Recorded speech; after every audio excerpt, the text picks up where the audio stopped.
Welcome to the Mamas Who Fit Pregnancy Week by Week update. I am not pregnant anymore. Sorry. Which is surprising because normally I go to 41 weeks, but I have been 40 weeks and 41 weeks previously. So I will be sharing about those pregnancy experiences.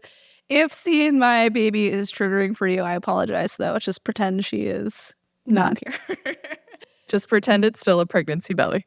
In this video, we're going to break down what is going on with your baby at 40 weeks of pregnancy, what you might be feeling right now, and then also some common recommendations that you may be told or may be hearing from your provider at this point. And then we'll share our experiences being 40 weeks pregnant. Obviously not right now because she's here. Sorry.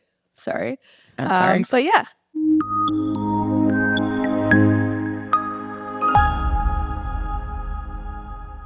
Hey, my name is Gina. I'm a perinatal fitness trainer and birth doula, and now mom of 4. But I have been 40 weeks pregnant 3 previous times. So I'm here to share what that was like for me. And I'm Roxanne. I'm a labor and delivery nurse and student midwife. And I've had 3 pregnancies where I made it to 40 weeks all 3 times as well. So let's dive in. Roxanne, what is going on with baby at 40 weeks? Aren't they all done? Are they expired? They're pretty much done growing and developing for like major stuff. Like their lungs are probably fully developed at this point. Their brain is like nothing else is continuing to develop more at this point. But things that are still happening is their nails. They're still growing.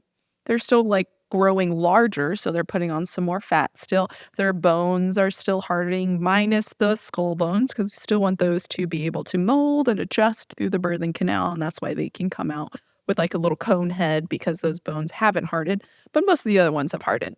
Their nails are growing, their hair is still growing, but their overall growth has slowed down at this point. They're not like growing massively more every single day, like, oh, they're going to put on a couple more pounds every day you go past your due date. It's slowed down, but they're still going to be slightly larger than if they were born like right now. At this time, baby is the size of a pumpkin or a balloon. If you go to a grocery store, those helium balloons, like the smaller sized helium balloons, that's about the size of baby now. Obviously, average size, because everyone's babies could be larger or smaller, but on average, that is the size. I feel like that it looks rather large if you look at that balloon in a grocery store. But remember, they mold and adjust to your body. After my babies were born, I would hold them by my belly and be like, how was this? Where were you hiding? Here? It's important to know that like with their due date, so 40 weeks is their due date. It is an estimate. It's an estimate.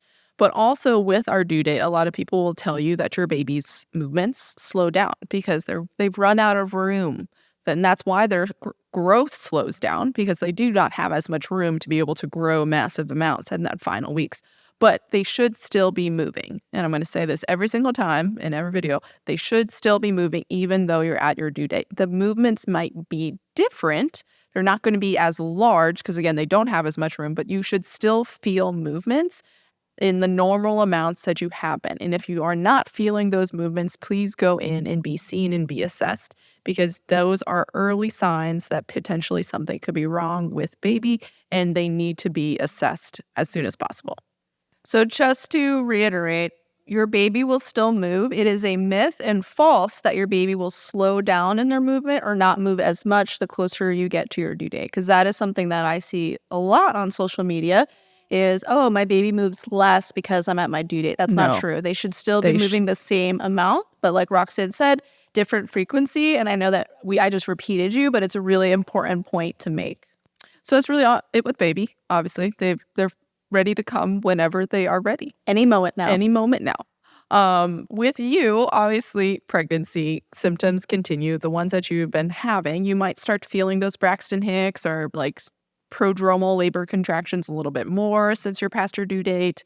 You might start noticing a little bit more discomfort in things, like you might have more like urinary frequency, so like feeling like you need to pee a little bit more often because, again, your baby's a little bit larger, putting a lot more pressure on that bladder. So you might feeling a little bit more discomforts than maybe you were feeling in previous weeks at 40 weeks. But again, this is a due date, but it is a guess date. Sometimes I prefer to call it a guess date because, again, it is all a guess. Every baby comes when they want to come. This is just when the one person decided is everyone should be 40 weeks pregnant and like this is the due date and It's a very made up number, kind of. So not many people deliver their babies on their due date. I did have one baby on my due date, but 1 out of 3. So if we go by the third due date that I got, then she was born on her due date.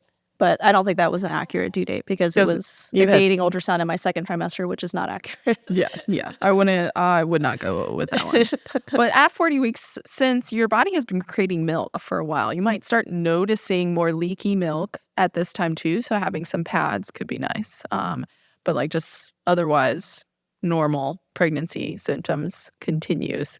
But mentally, a lot of people, once you hit your due date, it is mentally defeating because everyone's like, I'm never going to go into labor. Like, I should have had my baby by now. When most people do not have their baby by 40 especially if you weeks. get a cervical exam and you're like 0 centimeters or 1 centimeter. And then sometimes I've even heard folks say like, oh, my provider told me that I was just never going to go into labor. Like I was making 0 change at 40 weeks. So that means I was never going to go into labor and I might as well schedule an induction. Another common thing at 40 weeks is that providers will just schedule an induction and they'll be like, well, I'm giving your baby an eviction notice. Let's get this baby out because it's your due date. It's time for them to come out. When, depending on what you're wanting in your birth, may not be the best option for you. An induction is not a bad option for everybody. Some people would like to use an induction because maybe they are uncomfortable and they do want to have their baby sooner rather than later. But some people would like to wait for spontaneous labor. So discussing these options with your providers, but taking into account what you're wanting for your birth, what preferences you're wanting for your birth can be really beneficial. This is also the time that everyone starts looking into natural induction methods. Everyone. They haven't already. If they haven't already. But as soon as people hit their due date, they're like, okay, what can I do? Red raspberry leaf tea, pineapple, especially if they have an induction castor date. oil. Like especially if they have an elective induction date. And so for me, for my first birth, where I was giving birth in a hospital, at my 40-week appointment, they were like, all right, here's your induction date. And I was like, what do you mean? Are we going to have a conversation about this? But what I said was, okay. Yeah. Because it can be really intimidating when It can be. a provider is telling you, this is when you need to come in to have your baby. And so for me, it was 41 and 3 was going to be my induction date. It was 10 days from my due date, which was the standard protocol for that clinic. But there was no conversation on like what my preferences were. And so now I just had this like looming date over my head where like I need to give birth before then. Otherwise, I have to get induced, which again, nobody's going to drag you to the hospital. I could have just not shown up because it was elective. There wasn't a medical necessity for it. But I didn't know that.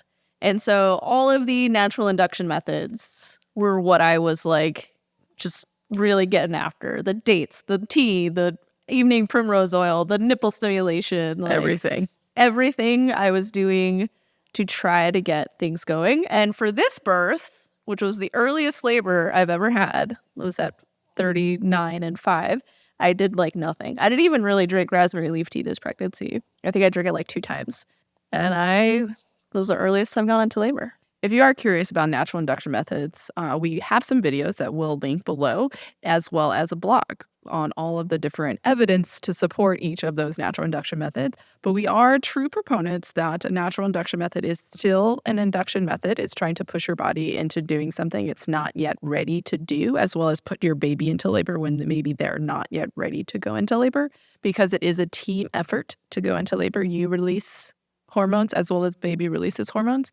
So it could potentially make labor feel a little bit harder if we are using these natural methods, but it is a discussion between you and your provider of what is the best decision. And this is a huge thing that we can utilize in like life. It's shared decision making, taking into account what is the evidence on all of the options available to you. What are your preferences and values, and what do you want for your birth or whatever it is that you're trying to decide? And then having the discussion and like maybe what is their recommendation based off of the evidence, and what are you wanting based off of your values and preferences, and coming to a shared decision that you are both comfortable with is so beneficial in labor, because again, not everybody is going to choose the same thing.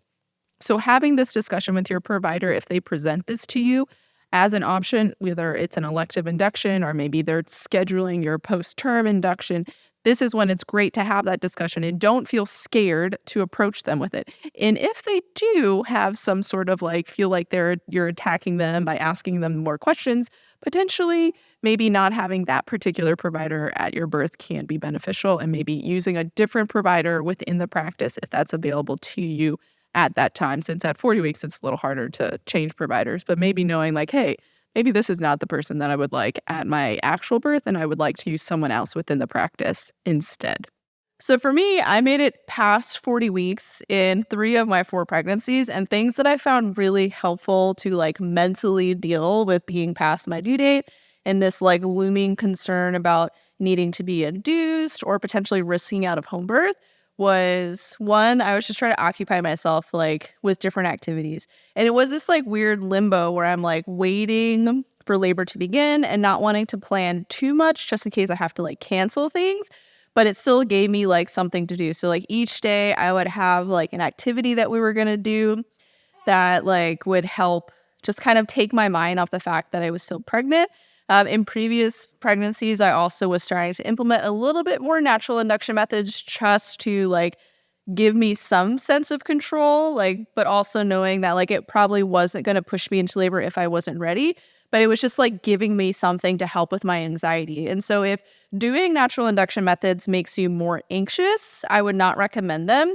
But if it's giving you like this sense of control or like it's helping you be less anxious, then yeah, absolutely. Like they can be helpful things to do. And so things that I've done in previous pregnancies was mostly drinking raspberry leaf tea. I was also doing nipple stimulation. And then you can do things like acupressure or puncture. So I was getting like more prenatal massages at this point just to help me relax. And then also doing more meditations to try to like let go. Sometimes we have something that we're holding on to that is preventing us from going into labor. And so for me, usually it relates to adding a new child to the family and wondering how the rest of my children were going to like react to that. I found the transition from 1 to 2 was mentally the hardest for me because I was really concerned that like I wouldn't have enough of me from my first when I had it on that second. And so it could just be something that you are like mentally holding on to or concerned about. So doing like a fear release or more like meditations could also be super helpful, just kind of at the end. But like Roxanne said, 40 weeks is not an expiration date for your pregnancy. It's a guess date. A lot of people go past their due dates, especially if it's your first baby. You can go well into the 41 week, but discussing your options with your provider to know what the next steps are can be really helpful so that you can feel confident moving into the final moments, days, or weeks of your pregnancy. Thanks so much for joining us for what to expect during week 40 of your pregnancy. Hopefully, you don't need to watch week 41 because you've had your baby, but if you do, we'll see you next week for week 41. If you want more support throughout your pregnancy in these final days, we do have a free birth prep circuit that you can grab down below. It's just free movements that you can do to help create space within your pelvis, release tension within your pelvic floor, and then also to support your baby's position for birth as well. Sometimes labor doesn't come because baby's in a little bit of a funky position, especially if you've been having more prodromal labor. And so doing the birth prep circuit could help to adjust baby's position if needed. But at this point, you may be looking more for postpartum support, and we have our postpartum preparation course of like what to expect in the postpartum in addition to newborn care. And then we have our postpartum fitness programs. And so these programs are going to help you return to fitness after birth, starting around like 4 to 6 weeks postpartum, which is a program that I'm about to start now that I'm kind of nearing towards that point. You can check out all of our online offerings on our website at mamastayfit.com and use code YouTube10 to get 10% off anything that we offer online.